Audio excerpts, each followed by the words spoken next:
During the day, in a calm neighborhood, a particular woman roamed the streets barefoot, dirty hair, torn clothes, talking to herself. People laughed at her, children mocked her, adults ignored her. They called her the Mad Woman. But at night, when doors were locked, when parents were asleep, when children dreamed peacefully, that same woman became something else. And by the time the community realized the truth, it was almost too late, because too many children had already vanished, and the community learned the bitter truth in the most harsh way.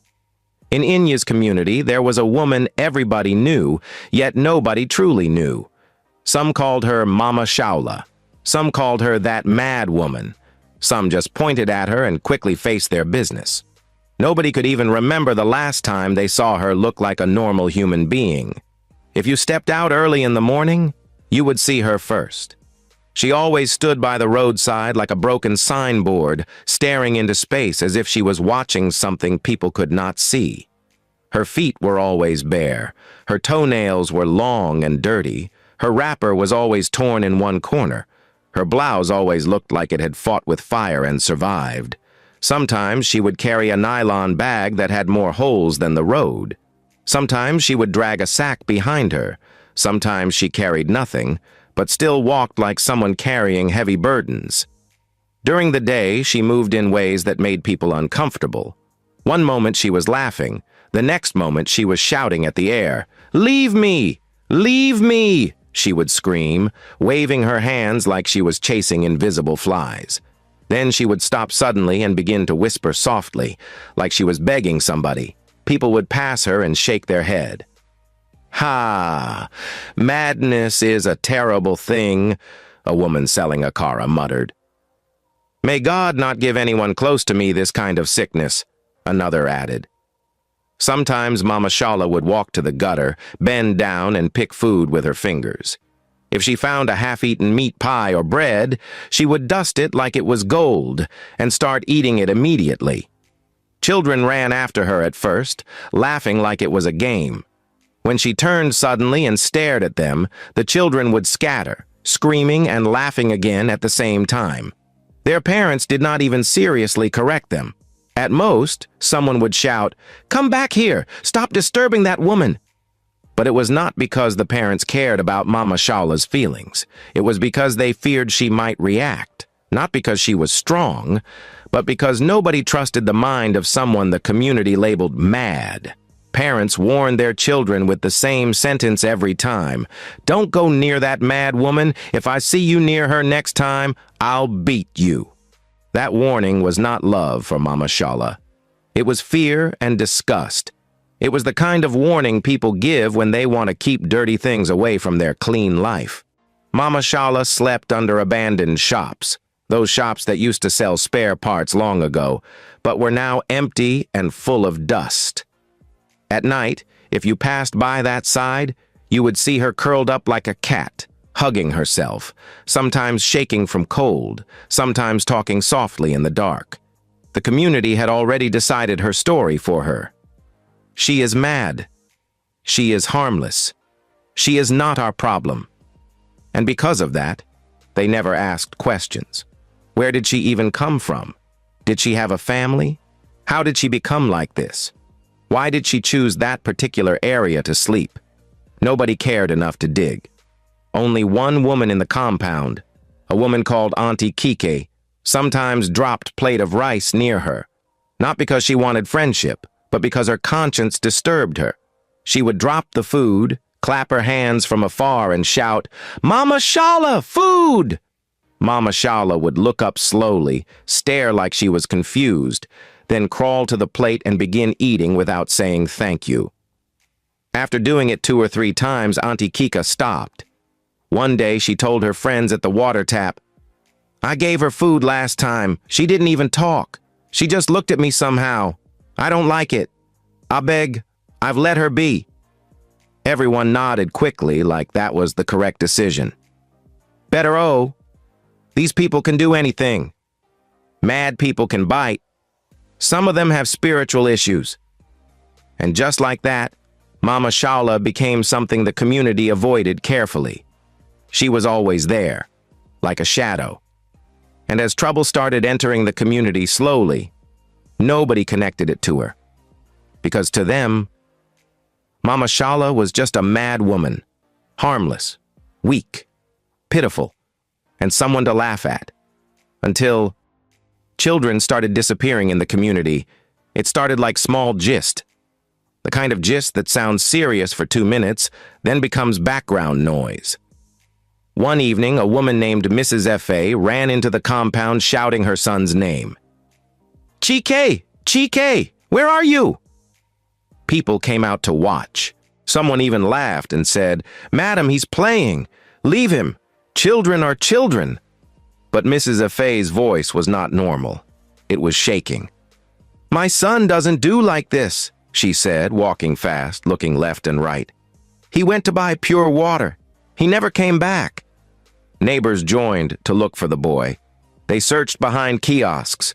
They checked the football field. They asked the sachet water seller. They asked children playing nearby, but nobody saw him. That first night, the community searched until it became dark. Some men carried torchlights. Some women called the boy's name till their throat hurt. Some people climbed small fences to check inside bushes. But they found nothing. By morning, the boy appeared, dirty, tired, like someone that had been walking for long. When his mother held him and asked where he went, he kept saying one sentence. "I followed somebody." "Who?" his mother asked, almost crying. "I don't know," he said, blinking like he was still confused. People concluded quickly. Children wander these days. They blamed the boy. They blamed the mother. They blamed stubbornness. Then life moved on. 2 weeks later, another child went missing. This time, it was a little girl called Shade, just 4 years old. Her mother only turned her back to focus on the chores she was doing. Just that small moment. When she turned back again, the girl was gone. The mother's scream brought people out again. They searched, they asked, they prayed. But this time, the little girl did not return. 3 days passed. Then the girl was found at the back of an abandoned building, alive but weak and in the pool of blood, crying like she had cried too much. Her mother screamed. When asked what happened, the girl said something that made her mother's body turn cold. "Auntie said I should not talk." "Auntie who?" they asked. The girl shook her head and started crying again. 2 days later, she didn't make it. Just like that, she died. Her mother's scream and cry tore through the entire neighborhood. People started whispering, "Jesus, this thing is not normal. 2 children in 1 month? Could it be kidnappers? Oh God, we're scared. Help us." The community held a small meeting. Men stood with their hands behind their back, acting like they knew what to do. Women sat on plastic chairs, shaking their heads and pressing their mouths. They discussed many things. An elderly man spoke with concern. "Let's lock our gates. Let's stop children from roaming. Let's tell them not to collect things from strangers. Let's make them come inside early. And let's involve the vigilante and police. This matter is beyond our power now." And everybody agreed. For 1 week, everyone was careful. Then, life became normal again. Because that is how humans behave when they are tired. They are careful today. Tomorrow they relax. Next tomorrow they forget. And the disappearances continued. Not all at once. Not dramatic. Not in a way that would make the police come quickly. Just one child here, weeks later. This time, it became worse. Because the children never returned. Their parents always screamed and cried and searched. But still, they were never seen again. And each time, people had an excuse ready. Maybe he followed someone. Maybe it's a kidnapper passing through. But something was forming under their excuses. A pattern. The missing children were always young, between 3 and 5. The missing children were always taken when they were left alone briefly. 1 minute, 2 minutes, that tiny, careless gap. And most disturbing of all, most of the missing children lived close to where Mama Shala usually slept. near those abandoned shops, near that quiet corner of the street. Some people noticed it, but they pushed the thought away like it was dirty. "How can that mad woman do anything?" someone asked one day, laughing. "She can barely walk straight." Another person added quickly, "Please leave her out of it. That woman is just suffering." And that was it. They didn't suspect her. They didn't question her. They didn't watch her until the night the revelation came to light. It started with one person noticing, just one. His name was Jason. Jason was not special, not a vigilante, not a hero, just a young man who sold phone accessories during the day and often stayed awake late at night because sleep did not come easily to him. That night, like many others, he sat outside his room scrolling through his phone, enjoying the quiet that only came when the whole community was asleep. No generators, no shouting, no children crying, just silence. Then he saw movement. At first, he thought it was a cat. Then he thought it was his imagination. But the movement was too steady, too human. Jason lifted his head. A figure was walking past the abandoned shops. Slowly, carefully, not staggering, not dragging feet, not shouting at the air, walking straight. Jason frowned. "Who is that?" he muttered to himself. The figure stepped into a small ray of moonlight, and his heart skipped. It looked like Mama Shaula, the same mad woman who during the day couldn't walk 5 steps without muttering to herself. The same mad woman who sometimes laughed alone and sometimes cried for no reason. The same mad woman who people avoided because she looked unstable. But this one walked like someone who knew exactly where she was going. Her back was straight, her steps were firm, her head was up. Jason sat up. "No, it can't be her," he whispered. He rubbed his eyes. But the figure kept moving, quietly. No noise, no talking, no madness. Jason stood up slowly and followed from a distance, careful not to make noise. The woman moved like someone trained. She avoided streetlights. She stayed close to shadows. She paused when a dog barked, then continued when it went silent. Jason's heartbeat increased. This was not madness. This was calculation. She stopped near a compound. Jason recognized the compound immediately. It was the house of Mrs. Adebayo. His stomach tightened. Mrs. Adebayo had a little boy, just 4 years old. Jason watched as the woman stood still for a long time, like she was listening. Then she moved closer to the gate. Jason wanted to shout. He wanted to scream, but fear held his voice. "What if I'm wrong?" his mind argued. "What if she's just passing?" Then the woman bent down, and then she did something that made Jason's heart race. She brought out something small from her cloth and sprinkled it near the gate. Within seconds, the dog inside the compound, usually loud, went silent. Jason's eyes widened.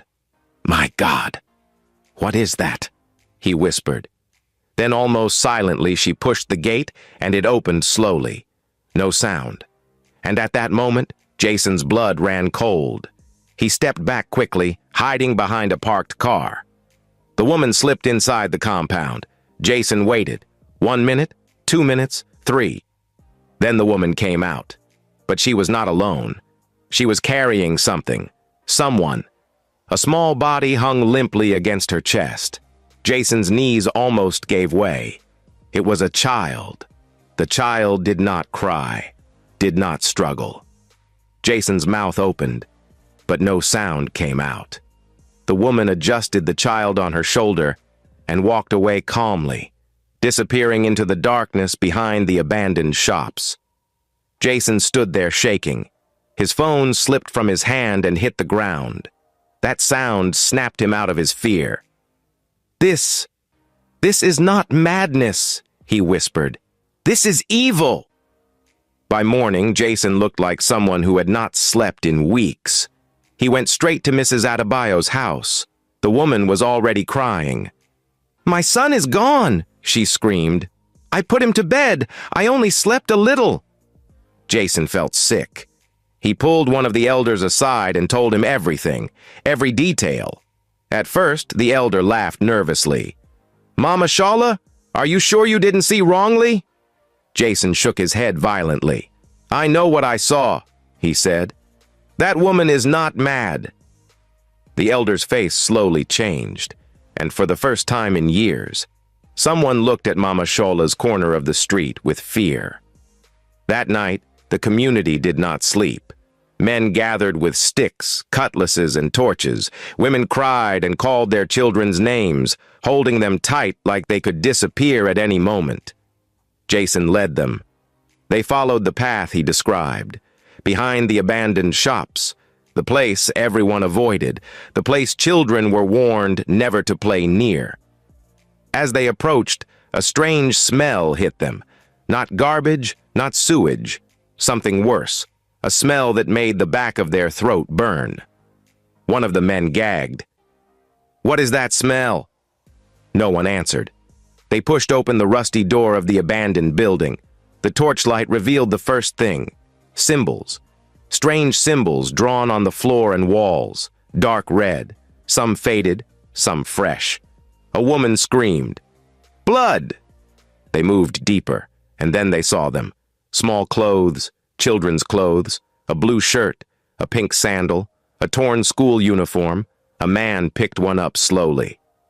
"My God," he whispered, "this is my niece's dress."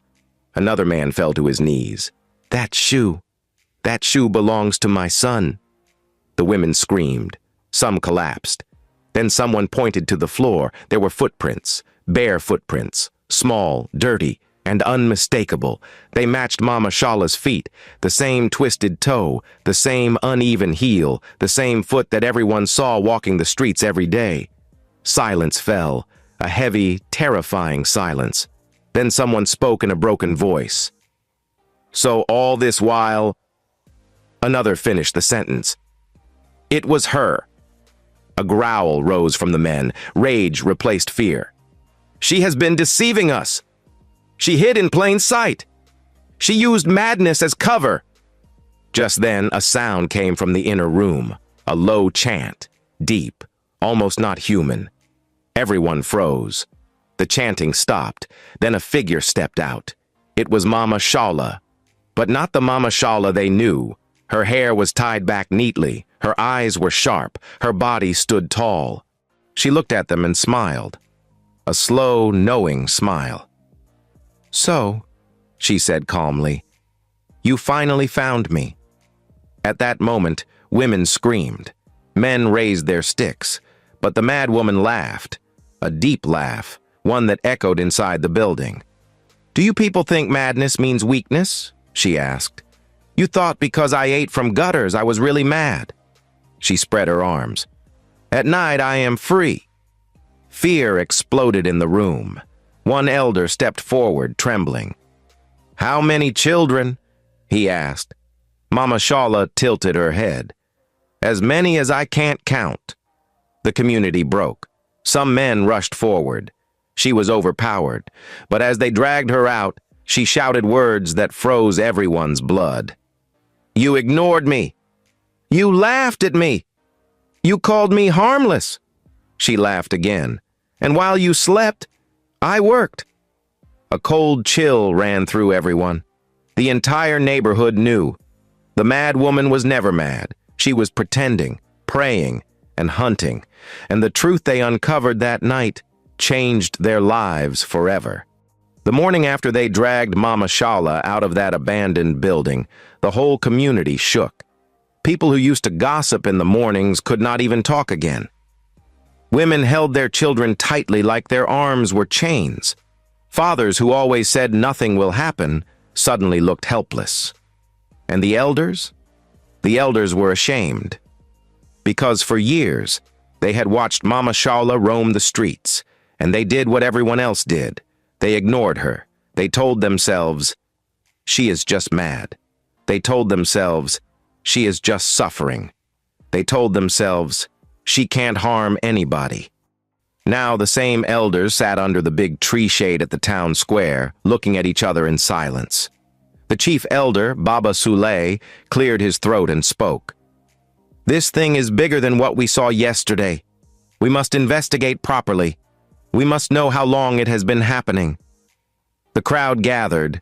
Some women were crying softly. Some men were angry, pacing up and down.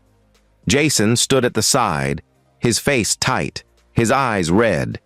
He looked like someone who had been forced to see a nightmare with open eyes. Mama Shala was tied near the community hall. And for the first time, everyone noticed something that frightened them. She was not behaving like a mad woman anymore. No random laughter, no shouting at the sky, no rolling on the floor. She just sat there, calm, too calm. She looked at people like she was studying them, like she was counting the fear in their faces. One woman shouted from the crowd, "Tell us where our children are." Mama Shala smiled slightly, a smile that made people step back. Baba Sule raised his hand for silence. "Bring the people who know her," he said. "Bring anyone that has ever seen her before she came here." Two old women stepped forward. They were market women who had lived in that area for decades. One of them, Mama Tinu, spoke with a shaky voice. "I know her. Not as Mama Shala. I know her old name." Everyone leaned forward. "What name?" someone asked. Mama Tinu swallowed the lump in her throat. She used to be called Shaulaka. She was not mad then. She was okay. She was even beautiful. The crowd murmured. "How did she turn mad?" a man asked. Mama Tinu shook her head slowly. "She didn't turn mad. That's what I'm telling you." Silence hit the place. Baba Sule's eyes narrowed. "Explain," he demanded. Mama Tinu looked around like she was afraid to even speak. Then she said, "Years ago, Shaulake was living in another town. She used to follow some people that did dark things. She always wanted quick money, big money, the kind that makes you stop suffering overnight," the crowd hissed. "And then?" Baba Sule asked. Mama Tinu's voice dropped. "Then children began disappearing in that town too, just like here." A woman screamed. "Oh, Jesus!" Mama Tinu continued, now crying. "They said she was involved, that she helped people who were doing evil, that she took children and delivered them to wicked hands." A heavy silence settled. Some men clenched their fists.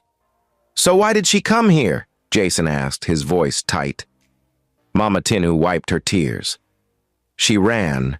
When the people in that town started suspecting, she ran, and she came here and started behaving like a mad woman." Baba Sule's throat moved. "So the madness was an act?" he asked sharply. Mama Tinu nodded. "Yes, a disguise, a cover. Who will suspect a mad woman?" The words fell into the crowd like a stone, and suddenly everybody remembered things they had ignored. How Mama Shala, or so, as she was called, always positioned herself near children. How she slept near the shops, close to family houses. How she always watched people, especially mothers.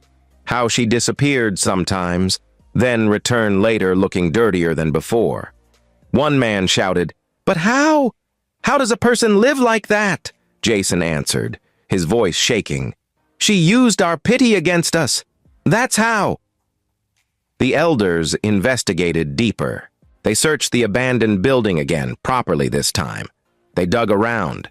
They checked corners. They looked for any hidden room. And what they found made the whole community tremble. Not just clothes, not just symbols, but a small bag full of strange items, threads, powders, tiny bottles, and pieces of papers with names written on them. Names. Children's names. Some were names of children already missing. A woman fainted when she saw her child's name. The elders looked at each other. Baba Sule's voice was low. "This thing is real. This evil woman has been using madness as a mask." They returned to the community hall and faced Mama Shala again. Baba Sule stepped forward. "Who really are you?" he asked. "And what exactly have you been doing in this community?" Mama Shala lifted her face slowly. Her eyes looked normal, but the coldness inside them was not normal at all. She smiled again. Not even a single remorse in her expression as she spoke. You people like pretending. Now you want truth?" No one answered. Then she leaned forward slightly and said, "Yes, I was never mad." At that moment, the crowd gasped. "I acted mad because it was easy," she continued. "When you act mad, people stop looking at you properly. They stop asking questions. They stop counting you as a human being." Jason felt anger rise in his chest. He felt like hitting her, but he controlled the rage. "So, you used that to take children?" he shouted. Mama Shola looked at him and smiled wider. "No, I used it to survive," the crowd erupted. "Survive?" Baba Sule banged his walking stick on the ground. "Enough!" he thundered. "Where are the children?" Mama Shala's smile reduced. Her face hardened. "You think everything is inside your hands?" she asked. "You think you can just ask and I will answer?" Her voice changed, not too dramatic, but deeper, heavier, like something else was talking behind her own voice. And that was when the elders knew. This was not just an ordinary criminal matter. This was darkness living inside a human body. Even though they had exposed her, the people did not trust it. They did not trust that they had truly stopped her, because the truth was, the missing children were still not found, and the fear in the community did not reduce. And before anyone could count to 10, the young men in their midst lounged forward, attempting to beat her. But the elders urged them to calm down, because there were still some secrets left to be exposed to them. "So," Mama Shaula continued. By the time she finished confessing the surface of her crimes, the elders thought the worst had already been said, but they were wrong. Baba Sule stood before her, his hand shaking slightly as he leaned on his walking stick. "You have told us how you took the children," he said slowly. "You have told us how you pretended to be mad. But tell us the truth now." He swallowed. "What happened to the children who never returned?" A deep silence fell over the street. Even the night insects seemed to pause. Mama Shala looked around at the crowd, at the mothers clutching their children, at the fathers with red eyes and clenched jaws, at Jason who stared at her like his heart was about to break open. Then she laughed, not loud, not wild. A quiet, dry laugh. "Some of them are gone," she said calmly. A scream tore through the crowd. One woman collapsed to the ground immediately, beating her chest. "No! My child! My baby!" Mama Shala continued, her voice steady, almost proud. "Some children were already used." The elders stiffened. "Used for what?" Baba Sule asked, even though fear already answered the question in his heart. Mama Shaula lifted her chin. "For rituals, some sold to butchers." The word fell like thunder. She continued, listing it like it was an ordinary thing. "To keep me young, to keep me powerful, to keep me protected, and to generate money for me consistently." The crowd erupted. People shouted, people cried, people cursed. A man rushed forward and had to be held back by others. "You evil woman!" he screamed. "You are not human!" Mama Shala's eyes flickered. "You people think this world is clean?" she asked coldly. "You think I am the only one? I only did what others are doing secretly." Her words cut deeper than knives. Parents fell to their knees. Mothers wailed openly, calling the names of missing children. Fathers stood frozen, guilt written all over their faces. Because deep down, they knew something painful. They remembered how they ignored her, how they laughed at her, how they told their children to avoid her, but never removed her from the environment. They remembered how danger had lived with them in daylight, and they did nothing. Jason's legs felt weak. "So all this time you were taking children while we were sleeping, and selling them off to ritualists and bloodthirsty men disguised as butchers?" His voice cracked. Mama Shala looked at him, but she didn't even reply. She didn't need to. Her silence shattered whatever was left of peace in the community. Some people held their heads, some screamed at the sky, some whispered prayers through tears. The truth was now naked. This was not just madness. This was organized evil, hiding behind pity. And it had cost innocent lives. By morning, the entire community had changed forever. Mama Shala was tied securely and handed over to the proper authorities and traditional justice system. No one laughed. No one shouted anymore. The anger had turned into grief. The elders led a group to the abandoned building where the rituals had taken place. They did not go alone. Men carried tools. Women followed with prayers on their lips. Some elders brought spiritual items to cleanse the place. When they arrived, the place felt heavy. The air was thick. The ground felt wrong under their feet. They destroyed everything. The ritual symbols were scraped off the walls. The strange items were burned. The ground was dug and cleansed. Nothing was left behind. By the time they finished, the sun was high. Parents gathered their children and sat them down that same day. Warnings were given clearly. Never follow anyone without telling us. Never talk to strangers at night. Never think someone is harmless because they look weak or mad. Children listened with wide eyes. Fear replaced innocence. The elders called another meeting in the evening. Baba Sule spoke with a tired voice.